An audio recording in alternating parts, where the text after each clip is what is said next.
A broken slab of basalt lies at a ruined site in southern Veracruz, Mexico. Carved on one face is a column of bars and dots, read from the top down. The column is incomplete. The uppermost number, the one that sets the scale of everything below it, has snapped away. Welcome to Same Day, Different Century. I'm Zach. Today is August 11th. The archaeologists Matthew and Marion Sterling found that fragment at Tres Zapotes in 1939. Marion read what survived and reconstructed the missing figure, and Matthew published the result. 30 years later, the missing top of the stone turned up, and his reconstruction held. What the column recorded was a date, not a day of the year, but a running total of days elapsed since a fixed origin, written in 5 places, like an odometer that had been turning since a single morning in the distant past. Under the correlation most scholars now accept, the day carved on that stone falls in 32 BC. The origin it counts from falls on August 11th, 3114 BC. The system is called the long count. The smallest unit is 1 day. 20 days makes the next unit. It then takes 18 of those 20-day units, producing a period of 360 days, close to a solar year. 20 of those make a katun, just under 20 of our years. 20 katuns make a baktun, a little under 4 centuries. 5 places stacked together can name any single day inside a span of more than 5,000 years, with no repetition and no ambiguity. That last quality was the entire point. Mesoamerican societies already ran 2 interlocking cycles. A 260-day round, built from 13 numbers and 20 named days, and a year of 365 days made of 18 20-day months, plus a short 5-day remainder.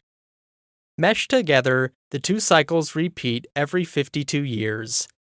That is adequate for a human lifetime and useless for history. A date could mean this year, or the identical date 52 years earlier, or 52 years before that again. The long count solved it by counting from one origin, a day the scribes wrote as 4 8 Kumku.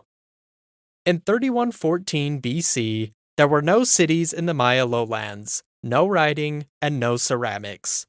Permanent villages became archaeologically visible there only after about 1000 BC. The 0 date was not remembered. It was calculated, reasoned backward by scribes. And the people who first carved these dates were probably not Maya.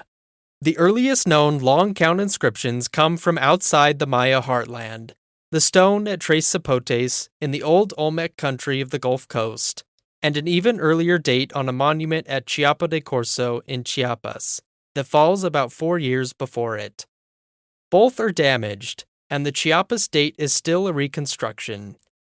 Their makers are generally identified with Isthmian or Zoque-speaking peoples, not Maya ones.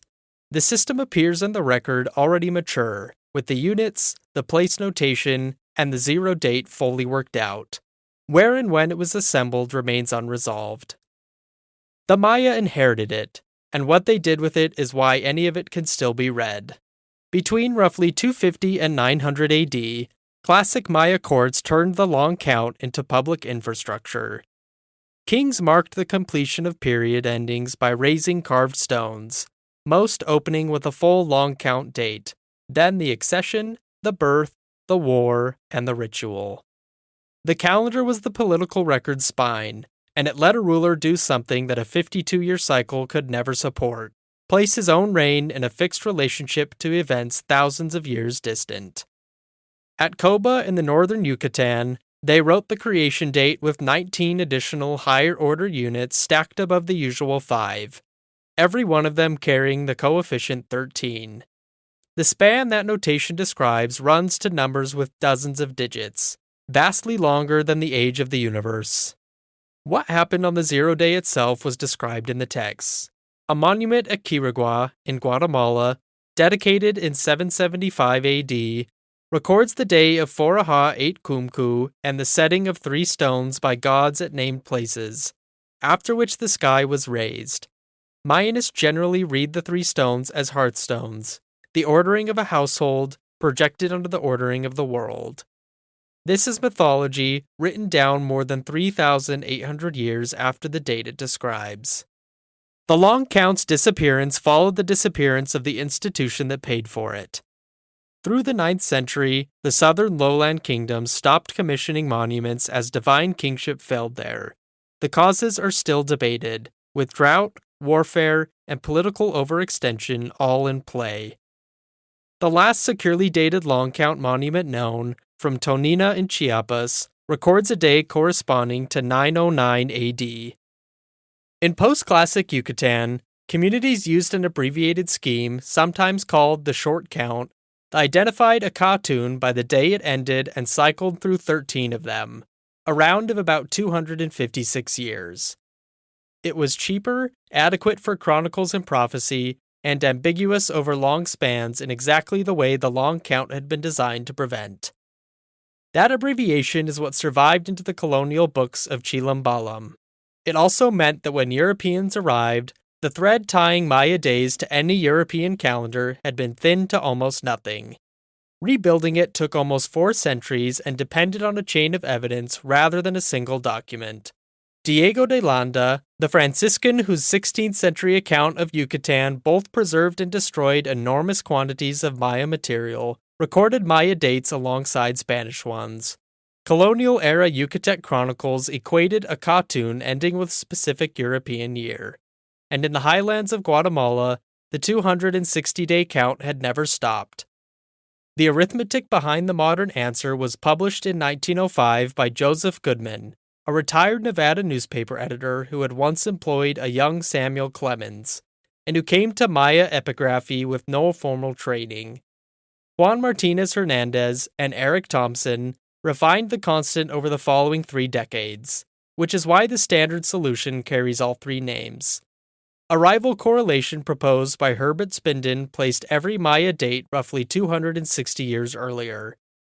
Radiocarbon dating of carved wooden lintels from Tikal, starting in 1960, favored the Goodman-Martinez-Thompson answer, and high-precision dating of a Tikal beam published in 2013 narrowed the carving to a window of a few decades that lands exactly where that correlation predicts. The 2 leading versions of the correlation differ by 2 days, and place the 0 date on either the 11th or the 13th of August, 3114 BC. Both figures are projections of the Gregorian calendar backward into a period when no such calendar existed, a convention for comparison, not a date anyone kept. 13 Baktuns amount to 1,872,000 days, or about 5,125 years. Measured from the 0 date, that total lands on the 21st of December, 2012. And the reason so many people encountered the long count at all is the belief that the Maya predicted the world would end there. 2 ancient texts are known to mention the 2012 date. One, a damaged monument from Tortuguero, seems to name a god in connection with that day, though the glyphs are eroded enough that specialists still argue about the wording. The other, a block from La Corona identified in 2012, invokes the date to flatter a 7th century king. Neither describes destruction. Meanwhile, an inscription at Palenque projects forward to an anniversary of a king's accession falling in 4772 AD, a date that requires the count to keep running long past 2012. The Apocalypse was a 20th century Western edition. It entered popular circulation partly through scholarship. A leading 1966 textbook by Michael Coe speculated that the end of the 13th Baktun would bring destruction, a line that stayed in the book for 8 more editions before it came out. Several million Maya speakers live today across Guatemala, Mexico, Belize, and Honduras, and in the Guatemalan highlands, specialists still track the 260-day count, naming days for ceremonies and divination as their predecessors did before the Spanish arrived. That count has run without interruption for thousands of years. That's same day, different century. I'm Zach. We'll be back tomorrow with another date, another story. Thanks for listening.